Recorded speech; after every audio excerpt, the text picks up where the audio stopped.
حسین ہیں اسلام آباد سے. انہوں نے نوحہ پڑھا ہے اور ٹھیک پڑھا ہے. بہت تکلیف میں بات ہے کہ مری میں شدید برفباری کے بعد بیچ راستے میں پھنسنے کے نتیجے میں 25 کے قریب پاکستانی کہنا چاہیے بات ہو چکی ہیں، جن میں 2 پورے کے پورے خاندان بھی شامل ہیں. ملک کی معیشت ہو یا قوم اور ملک کا دفاع، ہم ہمیشہ تباہی مچ جانے کے بعد ہی حرکت میں کیوں آتے ہیں وغیرہ وغیرہ. لمبا سوال ہے ان کا، لیکن بیسک بات یہی ہے. تو شبیر صاحب، یہ جو بات آپ نے کی ہے کہ پانی سر سے گزر جانے کے بعد ہم وہ لوگ ہیں، آپ نے بہت خوبصورت بات کی ہے، جو پیاس سے ایڑیاں رگڑنے لگتے ہیں نا، جب پھر کنواں کھودنے کا سوچتے ہیں. میں کتنے سالوں سے جہاد سمجھ کے، نیکی سمجھ کے، ایک پاکستانی کے طور پہ اپنا فرض سمجھ کے میں ماتم کر رہا ہوں کہ تم سے چند کروڑ، یہ 20 22 24 کروڑ تو سنبھالا نہیں جا رہا. جب یہ 35 40 ہو گئے، بندہ بندے کو کھائے گا. اچھا، میں ابھی پچھلے سوال میں نے بتایا، میں جب خواجہ سعد رفیق کی صاحبزادی کیا ہماری بیٹی، وہ ان کی شادی کے لیے جا رہا تھا، تو میرے ساتھ جو دوست تھے، تو میں نے کہا یار دیکھو، یہ انڈر پاسز بھی بن گئے، اوور ہیڈز بھی بن گئے، اب کیا کرو گے؟ چلو، پاپولیشن کا پریشر اتنا آیا، آپ نے گھسا دیا بیچ میں انڈر پاس، حالانکہ وہ انڈر پاس کو پراپر نہیں ہے، اسپیس ہی نہیں تھی. اچھا، انڈر پاس بنا دیا، آگے وہ برج پہلے سے بنا ہوا تھا. اس کے بعد کیا کرو گے؟ شہر اکھاڑو گے؟ کوئی شرم ہے؟ ہم نہیں کرتے. حالانکہ کوئی چیز ایسی نہیں ہے شبیر صاحب جو اچانک ہو. اچانک تو پھر قیامت ہی آئے. ادروائز پاپولیشن بڑھ رہی ہے نا، اندھے ہیں ہم. جب ایسٹ پاکستان سکوت ڈھاکہ ہوا، وہ بنگلہ دیش بنا، ان کی آبادی ہم سے زیادہ تھی، کہیں زیادہ تھی. آج ہماری آبادی ان سے کہیں زیادہ ہے. جہالت، بلیک میلنگ، مقدس بلیک میلرز بہت ہیں اس ملک میں، انہوں نے ان سے جان چھڑا لی. اچھا، اب یہ کیا کریں گے کل؟ اور کہتے ہیں نا کہ ہر مرض کا کوئی نہ کوئی علاج ہوتا ہے. نہیں ہوتا. بے شمار امراض ہیں جن کا کوئی علاج نہیں ہے. تو آپ 100% درست کر رہے ہیں کہ جب تک تباہی نہیں مچ جاتی، دہشت گردی بھی، فوج کا اپنا پھر انیشیٹو خود پہنچانا پڑا کہ یہ ان جمہوریوں کے بس کی بات نہیں ہے. ہمارے لوگ مر رہے ہیں، معصوم لوگ مر رہے ہیں. تو بات آپ کی ٹھیک ہے، یہ ایٹیچیوڈ ہے، اور زندگی میں رویہ ہی ہوتا ہے. یہ یاد رکھیں آپ. بیسیکلی مجھے کہنا نہیں چاہیے، اور میں کوئی یہ بات کو تنزیہ نہیں کر رہا. تو امریکنز کیا ہیں؟ It's a nation of nations, it's no nation. Locals تو بیچارے ڈیڈ انڈینز تھے، تو یہ تو کالا پانی تھا ان کا.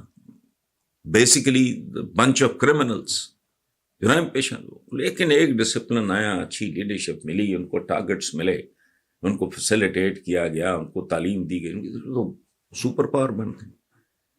یہ اب کل کی بات ہے. چینیوں کا مذاق اڑتا تھا، افیمی اور یہ اور وہ، پتہ نہیں کیا. آج کدھر ہیں؟ تو ہمارے ہاں آپ جو کہہ رہے ہیں، اس سے کوئی پاگل ہے، کوئی اب نارمل ہوگا. اور عوام کا بھی یہی حال ہے، اشرافیہ کا بھی یہی حال ہے، عوام کا بھی یہی ہے. اب ان کو کسی کو ہوش نہیں کہ ہمارا تعلیمی معیار اس بری طرح گر چکا ہے. اور کچھ نہیں تو ہوش کرو.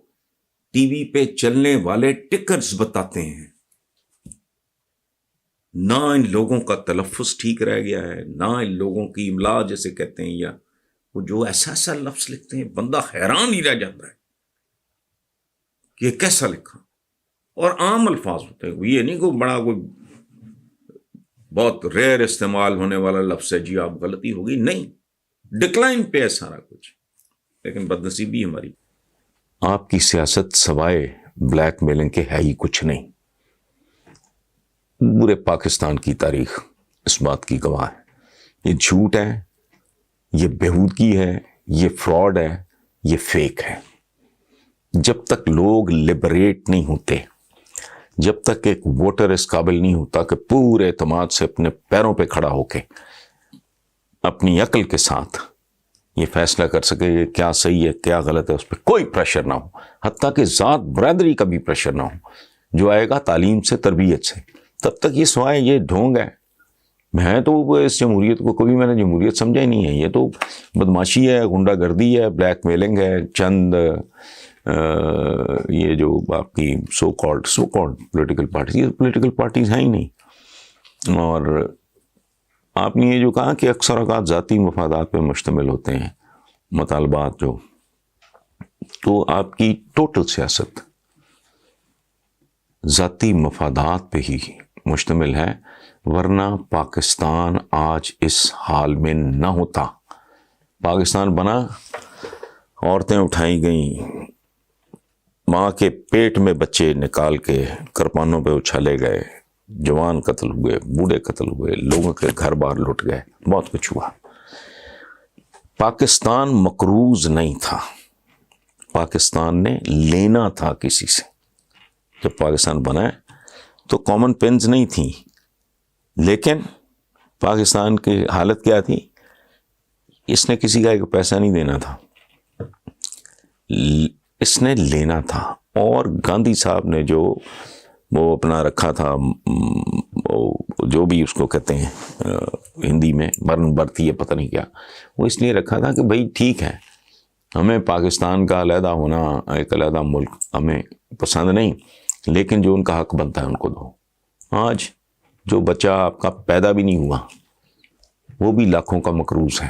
اور یہ سلسلہ اگر یوں ہی چلتا رہا تو یاد رکھنا جو رحم مادر سے کئی سال دور ہیں، ابھی ان کا وجود ہی نہیں، ابھی ان بچوں کی مائیں اور باپ پیدا نہیں ہوئے، وہ بھی گروی رکھ دیے جائیں گے.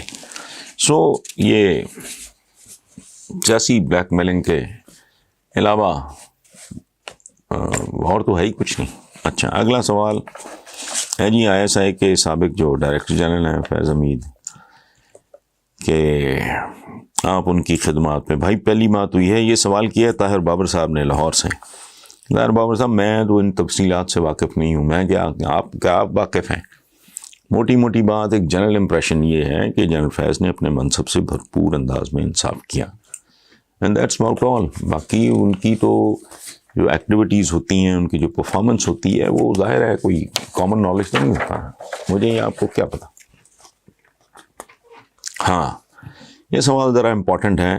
یہ فرحین فاروق ہیں ایمسٹرڈم یورپ سے. پاکستان میں ان کا تعلق ہے کوٹ رادھا کشن سے. وہ کہتے ہیں جی وزیر اعظم عمران خان نے کل قومی اسمبلی میں اوورسیز پاکستانیوں کو ووٹ دینے کا بل پاس کروا لیا، جس کا وعدہ انہوں نے اپنی الیکشن کیمپین میں کیا تھا. عمران خان کا یہ قدم پولیٹیکل سٹنٹ ہے یا واقعی فائدہ مند ثابت ہوگا؟ تو فرحین صاحب، کامن سینس کی بات ہے. اوورسیز پاکستانیز پاکستان کی ریڑھ کی ہڈی ہیں، ہرگز نہیں، یہ کوئی سٹنٹ وغیرہ نہیں. اوورسیز پاکستانیوں کا رول بہت تاریخی قسم کا رول ہے. اپنے مادر وطن کو چھوڑ کے، اپنی مٹی کو چھوڑ کے جانا، رزق کی ذمہ داری تو اس ریاست کی ہے، روٹی کپڑا مکان اس ریاست کی ذمہ داری ہے، جس کے حصول کے لیے لوگ اپنے گھر بار، ماں باپ آگا پیچھا چھوڑ کے وہاں چلے جاتے ہیں. تو یہ اوورسیز پاکستانیوں کا بنیادی حق ہے جو ان کو ملا ہے، جس میں میں تمام اوورسیز پاکستانیوں کو مبارکباد پیش کرتا ہوں. اور ڈیفینیٹلی یہ تحریک انصاف کی ایک بہت بڑی جیت بھی ہے، چونکہ یہ جو باقی ہیں نا، یہ تاجر، یہ دکاندار، یہ نہیں مدتوں سے یہ طے کر کے بیٹھے تھے کہ انہوں نے نہیں دینا. اور اس کی وجہ کیا ہے؟ یہ سب جانتے تھے کہ اوورسیز پاکستانی چونکہ بیرون ملک جا کے لوگ لبریٹ ہو جاتے ہیں، وہ معاشی طور پہ انڈیپینڈنٹ، انہیں یہاں کسی SHO کی، کسی پٹواری کی ضرورت نہیں رہتی. اور وہ ویسٹ دیکھتے ہیں، جب وہ انسانوں کو دیکھتے ہیں تو ان کو چیزوں کی سمجھ آ جاتی ہے. اسی لیے PTI کی بہت پذیرائی ہوئی اوورسیز پاکستانی. میں خود بھی اس زمانے میں تو بہت زیادہ ٹریول کرتا تھا، میں نے خود دیکھا ہوا ہے، تو وہ ٹھیک تھا.